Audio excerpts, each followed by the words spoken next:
السلام عليكم ورحمة الله وبركاته. إن الحمد لله نحمده ونستعينه ونستغفره ونعوذ بالله من شرور أنفسنا ومن سيئات أعمالنا. من يهده الله فلا مضل له ومن يضلل فلا هادي له. أشهد أن لا إله إلا الله وحده لا شريك له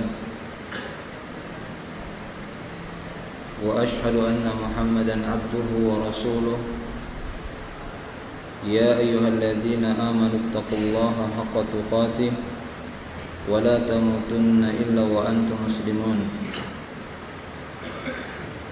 يا أيها الناس اتقوا ربكم الذي خلقكم من نفس واحدة وخلق منها زوجها وبث منهما رجالا كثيرا ونساء. واتقوا الله الذي تساءلون به والأرحام إن الله كان عليكم رقيبا. فإن أصدق الحديث كتاب الله وخير الهدي هدي محمد صلى الله عليه وسلم وشر الأمور محدثاتها وكل محدثة بدعة وكل بدعة ضلالة وكل ضلالة في النار. Akhwani fi din, ma'asyiral muslimin rahimani wa rahimakumullah. Akan kita lanjutkan pembahasan kita. Materi kita masih berkaitan dengan muharramat istahana bihan nas, perkara-perkara haram yang banyak diremehkan oleh manusia, khususnya di zaman sekarang ini. Setelah kita jelaskan di antara bentuk kesyirikan yang masih terjadi di tengah-tengah umat ini, bahkan sampai hari ini, kata beliau, dan kita masih membahas materi yang ada dalam kitab yang Muharramat Istahana Bihan Nas yang disusun oleh Syekh Muhammad bin Shalih Al-Munajjid. Beliau menyebutkan bahwasanya di antara perkara haram yang paling besar adalah kesyirikan. Dan di antara kesyirikan yang sampai hari ini masih terlihat dan banyak diremehkan oleh manusia adalah ibadatul kubur. Bentuk-bentuk peribadatan yang dikhususkan di kuburan. Dan itu sudah kita jelaskan pada pertemuan yang telah lalu. Intinya ini merupakan perbuatan syirik yang banyak tersamar di tengah-tengah manusia, bahkan di tengah-tengah kaum muslimin. Padahal ini merupakan warisannya orang-orang jahiliyah terdahulu, khususnya musibah yang pernah menimpa kaumnya Nabi Nuh. Kesyirikan yang menimpa mereka disebabkan terlalu berlebihan mengagungkan orang-orang saleh, sehingga mereka melakukan ibadah-ibadah khusus di tempat orang-orang soleh meninggal tersebut, membuat gambar-gambarnya, membuat patung-patungnya. Generasi demi generasi pun hilang, sehingga patung itu pun disembah. Mereka tidak meyakini bahwasanya secara tersendiri patung itu memberikan manfaat ataupun menimpakan mudarat. Akan tetapi mereka meyakini di dalam patung tersebut memiliki kekuatan, yaitu ruh orang-orang soleh tersebut yang memiliki kedudukan dekat dengan Allah Subhanahu wa taala, yang bisa menyampaikan hajat dan kebutuhan mereka kepada Allah Subhanahu wa taala. Maka Allah Subhanahu wa taala menyatakan perbuatan seperti ini ya sama kesyirikan. Walaupun mereka beralasan hanya sebatas sebagai wasilah yang menyampaikan kebutuhan mereka, doa mereka kepada Allah. Seperti firman Allah Subhanahu wa taala di dalam surat Yunus. Di sana Allah Subhanahu wa taala berfirman, "Wa ya'buduna min dunillahi ma la yadurruhum wa la yanfa'uhum wa yaqulun haula'i syufa'auna indallah." Ini kata mereka. Kata Allah Subhanahu wa taala dalam surat Yunus, mereka beribadah kepada selain Allah Subhanahu wa taala, padahal yang mereka ibadahi, yang mereka sembah itu ma la yadurruhum wa la yanfa'uhum, tidak bisa menimpakan bahaya dan mudarat kepada mereka, dan tidak pula bisa memberikan manfaat kepada mereka. Wa yaqulun, sambil mereka berkata, haula'i syufa'auna indallah. Mereka ini kan hanya penolong-penolong kami di sisi Allah Subhanahu wa taala. Hanya yang menolong untuk menyampaikan kebutuhan kami, doa kami kepada Allah Subhanahu wa taala. Maka alasan seperti ini tidak diterima oleh Allah Subhanahu wa taala. Ini tetap dinyatakan oleh Allah, ya'buduna min dunillah. Mereka beribadah kepada selain Allah Subhanahu wa taala. Intinya ini merupakan kesyirikan. Baik. Kemudian yang berikutnya kata beliau, walaupun di sini beliau tidak memberikan penjelasan yang cukup panjang, wa kadzalika minasyirk. Demikian juga di antara perbuatan syirik yang bisa kita saksikan sampai hari ini di zaman sekarang ini, yaitu an-nadhru li ghairillahi. Orang-orang yang melakukan nazar untuk selain Allah Subhanahu wa taala. Orang-orang yang bernazar untuk selain Allah Subhanahu wa taala. Kita yakini bahwasanya nazar itu merupakan ibadah, bagian dari ibadah yang tidak boleh dipalingkan kepada selain Allah Subhanahu wa taala. Bahkan dalil-dalilnya bisa kita dapati di dalam Al-Qur'an, dan demikian juga di dalam sabda-sabda Nabi sallallahu alaihi wasallam yang menjelaskan bahwasanya an-nadhru ataupun nazar merupakan ibadah yang tidak boleh dipalingkan kepada selain Allah Subhanahu wa taala. Memalingkan ibadah kepada selain Allah, maka inilah dia kesyirikan. Dan di antara firman Allah Subhanahu wa taala di dalam surat Al-Insan ayat yang ke-7, di sana Allah Subhanahu wa taala menyebutkan tentang orang-orang yang menunaikan nazarnya, yufuna bin nadri wa yakhafuna yawman kana syarruhu mustatira. Mereka menunaikan nazar mereka, sehingga nazar itu merupakan ibadah yang tidak boleh dilakukan untuk selain Allah Subhanahu wa taala. An-nadhr lillah. Seorang yang bernazar itu harus benar-benar ditujukan kepada Allah Subhanahu wa taala. Dan nazar yang terdapat di dalamnya yang dinazarkan bukanlah nazar yang maksiat, tapi adalah nazar ketaatan. Nazar yang seorang anak Adam mampu untuk melaksanakannya. Adapun bernazar kepada selain Allah Subhanahu wa taala, maka ini merupakan perbuatan kesyirikan. Karena Allah Subhanahu wa taala menyebutkan di antara sifat orang-orang yang beriman, yufuna bin nadhr. Mereka menunaikan nazar mereka. Atau firman Allah Subhanahu wa taala dalam surah Al-Baqarah, di sana Allah Subhanahu wa taala menyebutkan orang-orang yang menunaikan nazarnya. Wa ma anfaqtum min nafaqatin, tidaklah kalian mengeluarkan satu nafkah ya di jalan Allah Subhanahu wa taala, atau kalian tunaikan nazar tersebut, fa innallaha ya'lamuhu, maka sesungguhnya Allah Subhanahu wa taala mengetahuinya.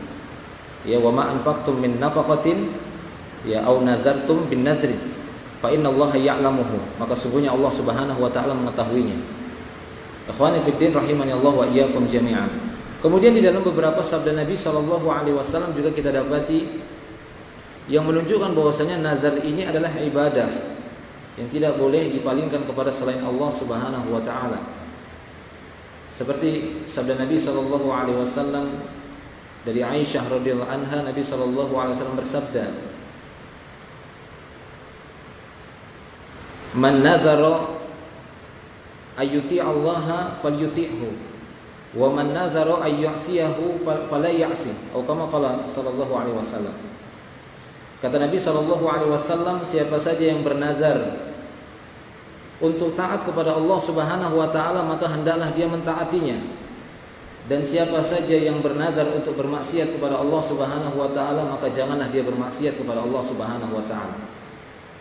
Atau di dalam hadis yang lain Nabi sallallahu alaihi wasallam bersabda, "Ufu bin nadri." Ya, tunaikanlah nazar. Fa innahu la wafa'a lin nadrin fi ma'siyatillah, karena sesungguhnya tidak boleh menunaikan nazar dalam rangka bermaksiat kepada Allah Subhanahu wa taala. Wala fi ma la yamliku ibnu Adam, dan tidak boleh menunaikan nazar dengan nazar sesuatu yang anak Adam tidak sanggup untuk melaksanakannya.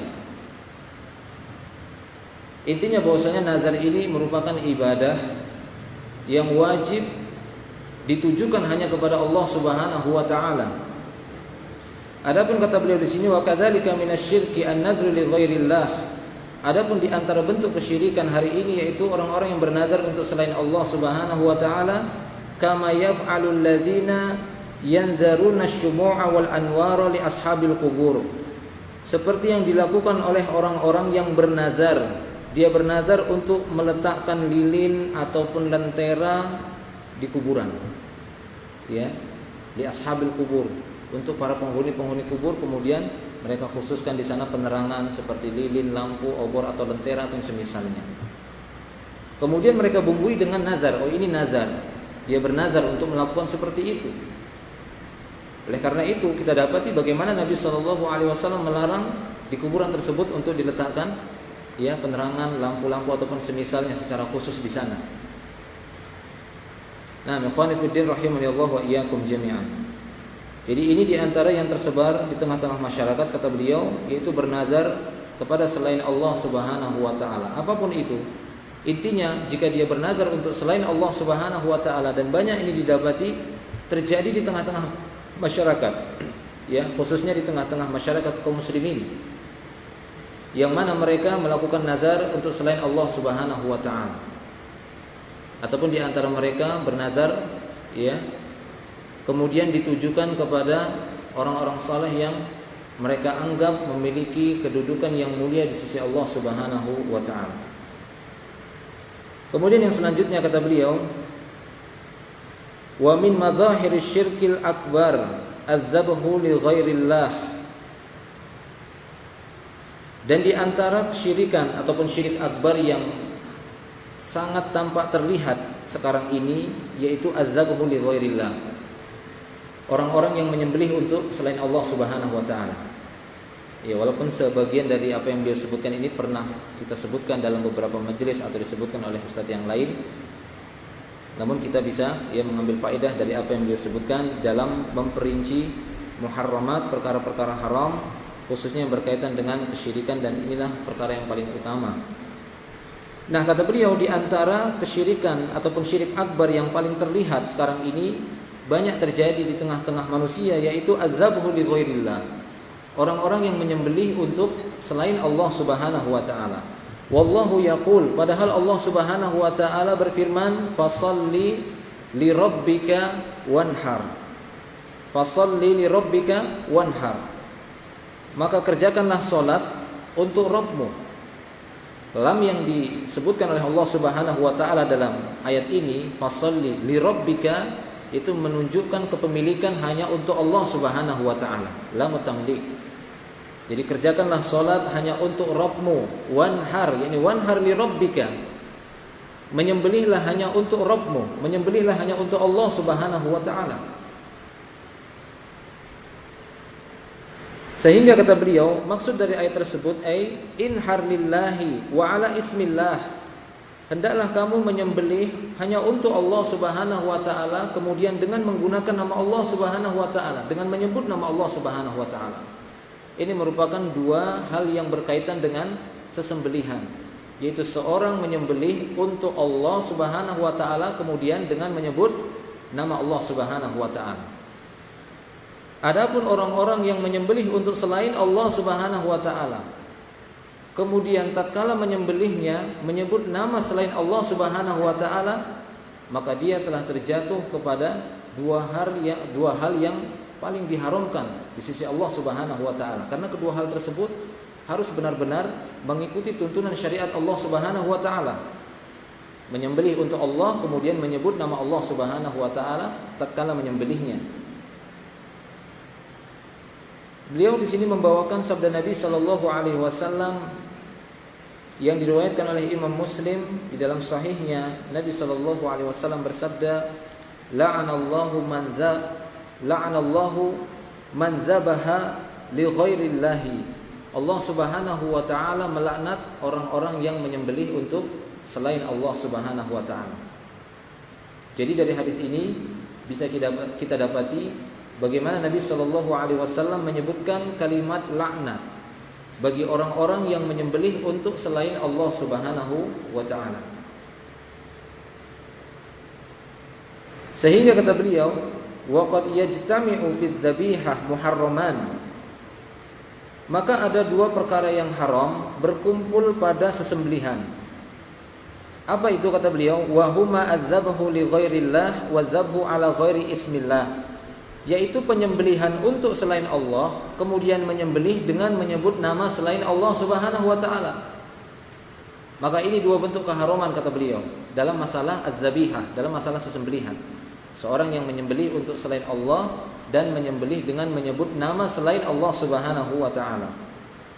Wa kilahuma mani'un li aqlil minha, dan kedua perkara tersebut adalah kedua perkara yang menghalangi bolehnya ya dikonsumsi daging hewan tersebut. Ini dua perkara yang menghalangi daging itu bolehnya dikonsumsi.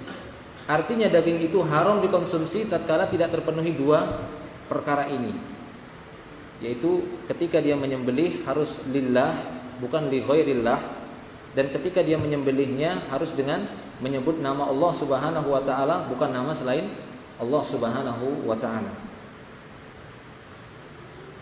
Wa min dzabaihil jahiliyah asy-syai'ah fi asrina, dan di antara bentuk sesembelihan-sesembelihan jahiliyah yang masih tersebar di zaman kita sekarang ini kata beliau, dzabaihul jin, yaitu bentuk-bentuk penyembelihan yang dipersembahkan kepada jin, ya, kepada bangsa jin.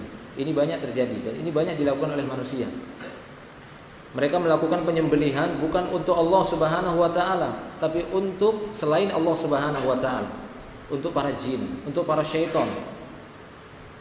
Mereka persembahkan ya sesembelihan itu kepada selain Allah Subhanahu wa taala, karena ini termasuk bentuk penyembelihan yang banyak terjadi di masa jahiliyah dan ini masih tersebar di zaman sekarang ini kata beliau. Wa hiya annahum kanu idza ishtarau daran aw banauha aw hafaru bi'ran zabahu 'indaha aw ala udbatiha dzabihatan khaufan min adzal jin. Jadi kata beliau bahwasanya mereka dalam melaksanakan ya bentuk sembelihan yang seperti ini, di antaranya tatkala mereka membeli rumah, misalnya ishtaru daron, mereka membeli rumah, ataupun ketika mereka membangun rumah, ataupun tatkala mereka membuat satu sumur, kemudian mereka melakukan acara penyembelihan di rumah tersebut yang baru mereka beli ataupun yang baru mereka bangun, ya, atau di sumur yang baru mereka gali, mereka lakukan di sana acara penyembelihan yang pada intinya penyembelihan ini sebenarnya diperuntukkan ya untuk selain Allah Subhanahu wa taala, yaitu untuk jin. Ya, untuk selain Allah Subhanahu wa taala. Ataupun mereka menyembelihnya di dekat tiang rumah ataupun tiang bangunan tersebut. Apa dasarnya? Kata beliau, khaufan min adzal jin. Karena rasa takut mereka kepada gangguan jin. Inilah orang-orang yang rasa takutnya itu lebih besar kepada selain Allah daripada kepada Allah Subhanahu wa taala. Padahal Allah Subhanahu wa taala memerintahkan agar kita menanamkan rasa takut hanya kepada Allah Subhanahu wa taala terlebih dahulu. Allah Subhanahu wa taala memerintahkan kita agar lebih mengedepankan rasa takut kita kepada Allah daripada selain Allah Subhanahu wa taala. Sehingga Allah Subhanahu wa taala dalam beberapa ayatnya menyebutkan fala takhshawhum wakhshawni. Janganlah kalian takut kepada mereka, tapi takutlah kepada aku, kata Allah Subhanahu wa taala. Atau di dalam surat At-Taubah ayat yang ke-13 di sana Allah Subhanahu wa taala berfirman, "Atakhshawnahum fallahu ahaqqu an takhshaw in kuntum mu'minin." Apakah kalian takut kepada mereka, kata Allah Subhanahu wa taala, padahal Allah lah yang paling berhak kalian takuti jika kalian benar-benar beriman kepada Allah Subhanahu wa taala. Atakhshawnahum, kata Allah, apakah kalian takut kepada mereka? Apakah kalian takut kepada selain Allah Subhanahu wa taala? Apakah kalian takut kepada jin seperti rasa takut kalian kepada Allah Subhanahu wa taala? Maka ini takut yang syirik.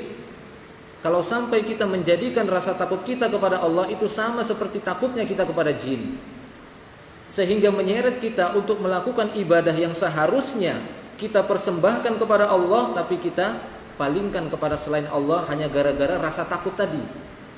Rasa takut yang seharusnya kita persembahkan, ya, kita tujukan hanya kepada Allah, akan tetapi kita palingkan kepada selain Allah Subhanahu wa taala, kepada jin ataupun kepada roh-roh yang kita takut bahwasanya roh itu memiliki kekuatan, atau kepada para malaikat atau kepada para wali-wali ataupun yang semisalnya yang mereka anggap memiliki kekuatan selain Allah Subhanahu wa taala. Maka yang seperti ini ya akan menyeret seseorang kepada kesyirikan. Terlebih lagi yang berkaitan dengan adzabihah ini, berkaitan dengan sesembelihan. Begitu banyaknya orang-orang yang melakukan perbuatan seperti ini, yang ini telah dilakukan oleh masyarakat jahiliyah terdahulu. Mereka melakukan penyembelihan untuk selain Allah Subhanahu wa taala, terutama untuk jin. Apalagi jin kan gitu ya, dari kalangan syaitannya, jin yang kufrah, ya jin-jin yang kafir, mereka sangat senang menjadikan manusia itu terjatuh kepada kesyirikan, terutama yang berkaitan dengan adzabah ini. Mereka mengajak manusia agar melakukan penyembelihan untuk selain Allah, yaitu untuk mereka dengan cara memberikan takhwif, menakut-nakuti manusia, ya, sehingga manusia melakukan penyembelihan dan dipersembahkan kepada mereka.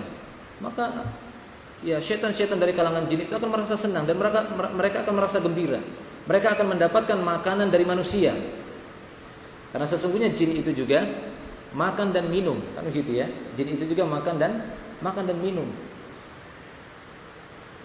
Sehingga sebagian para ulama menyebutkan bahwasanya di antara makanan syaitan, ya, makanan syaitan dari kalangan jin adalah al-mayyitah, bangkai. Ya, bangkai-bangkai hewan. Karena kita ketahui secara syar'i yang dikatakan bangkai itu apa? Al-mayyitah itu apa? Dikatakan bangkai menurut ya definisi syariat. Apa yang dikatakan bangkai? Apakah hewan yang mati kemudian membusuk? Apa yang dikatakan bangkai? Bangkai itu adalah hewan yang apa?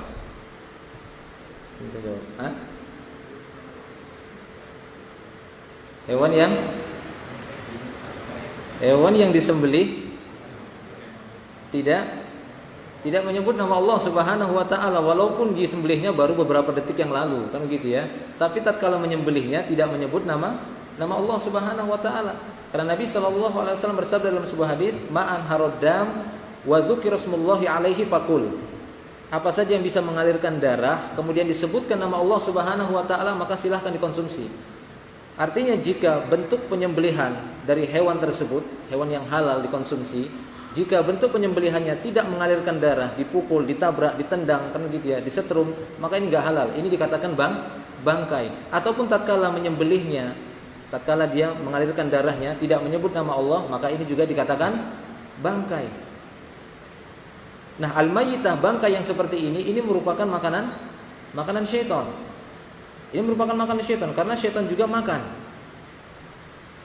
Di dalam sebuah riwayat disebutkan dalam Musnad Imam Ahmad, demikian juga Imam Muslim meriwayatkan kisah ini ketika Nabi Shallallahu Alaihi Wasallam dipertemukan dengan sekelompok jin yang mereka meminta zat kepada Rasulullah, meminta bekal kepada Nabi Shallallahu Alaihi Wasallam.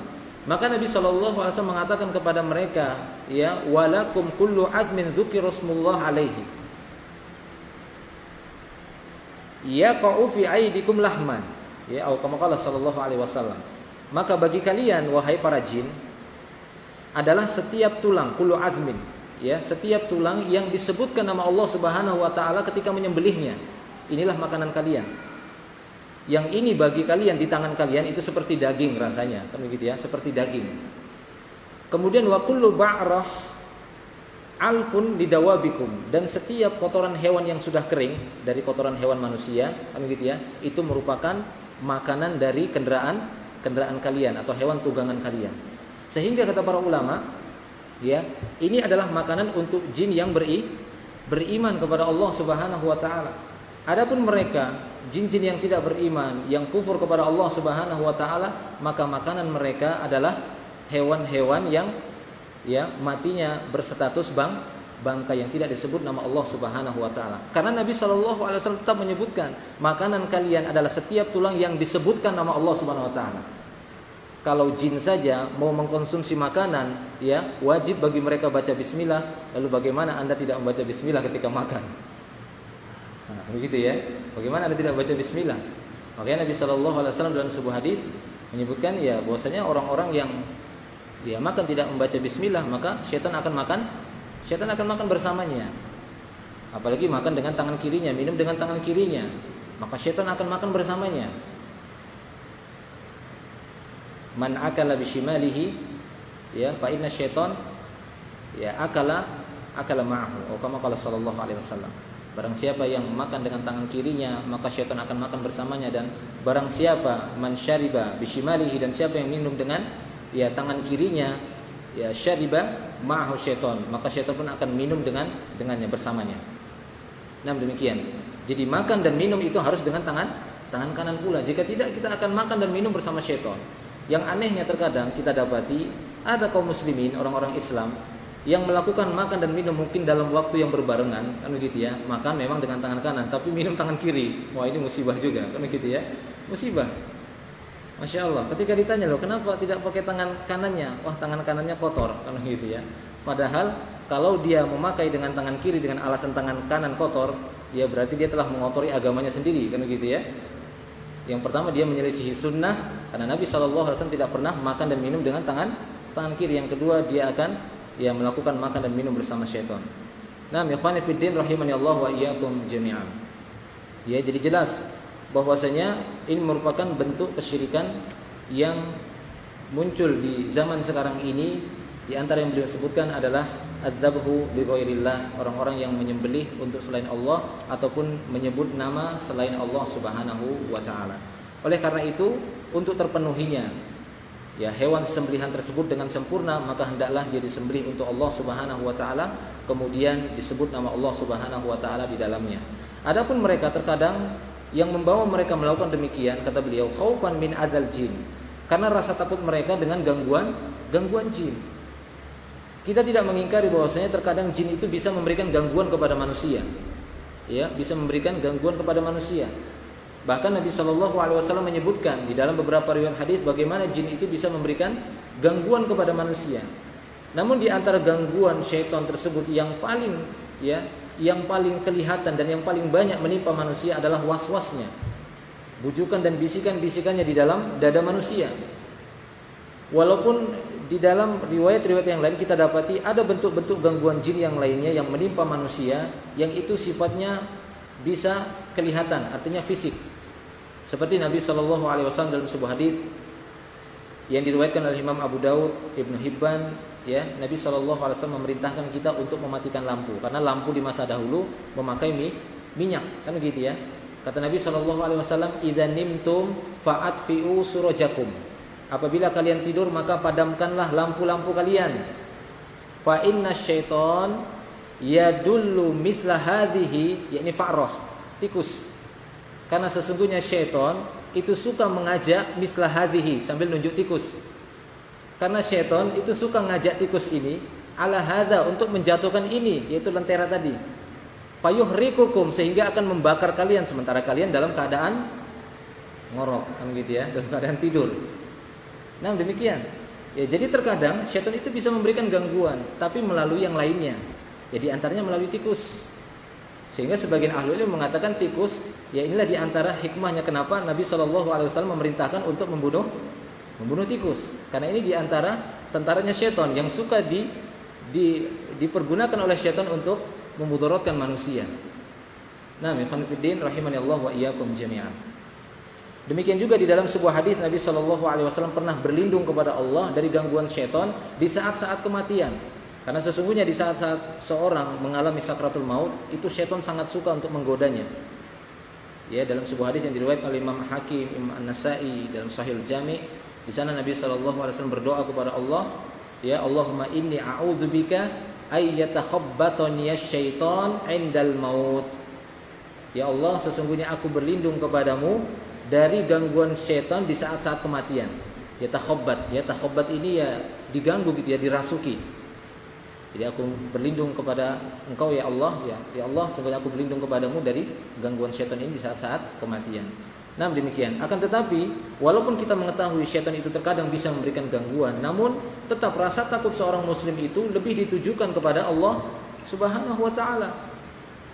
Sebagaimana teguran Allah Subhanahu wa taala tadi kepada kaum muslimin, atakhsyawnahum, ya apakah kalian lebih takut kepada mereka? Padahal Allah Subhanahu wa taala ahaqqu an takhsyaw. Allah yang lebih pantas kalian takuti daripada mereka. Kalaupun kalian merasakan takut, kalaupun kalian merasakan sakit, merasakan pedih dari gangguan selain Allah Subhanahu wa taala, mereka juga nanti akan merasakan kepedihan. Ya, sebagaimana kalian merasakan kepedihan, namun kalian mengharapkan dari Allah Subhanahu wa taala sesuatu yang tidak mereka harapkan. Di dalam sebuah ayat seperti firman Allah Subhanahu wa taala di dalam surah An-Nisa itu mungkin ya ayat 104, Allah taala berfirman, "In takunu ta'lamun fa innahum ya'lamun kama ta'lamun wa tarjuna minallah ma la yarjun." Kata Allah Subhanahu wa taala, jika kalian ya merasakan sakit ataupun merasakan pedih, maka sesungguhnya mereka yang mengganggu kalian itu juga akan merasakan pedih sebagaimana kalian akan merasakan sakit dan pedih. Tapi kalian mengharapkan kepada Allah Subhanahu wa taala sesuatu yang mereka tidak mengharapkannya. Apa itu? Surga Allah Subhanahu wa taala. Ridha Allah Subhanahu wa taala itu tidak diharapkan oleh musuh-musuh manusia. Ya, musuh-musuh kaum muslimin, musuh-musuh Allah Subhanahu wa taala. Namun kalian mengharapkan dari Allah Subhanahu wa taala sesuatu yang mereka tidak mengharapkannya. Nah, ikhwani fiddin rahimani Allah wa iyyakum jami'an.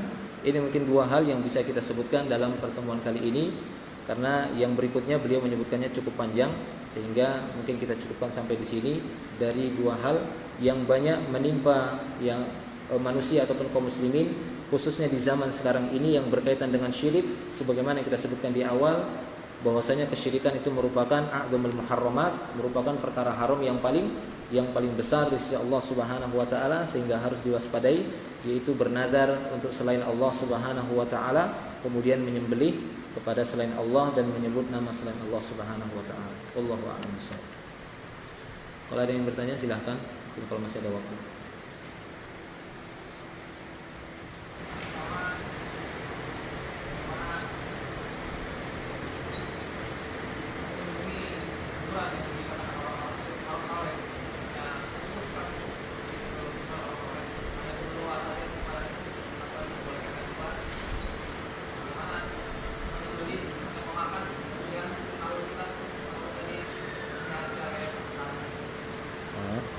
Memakan sembelihan ahli kitab.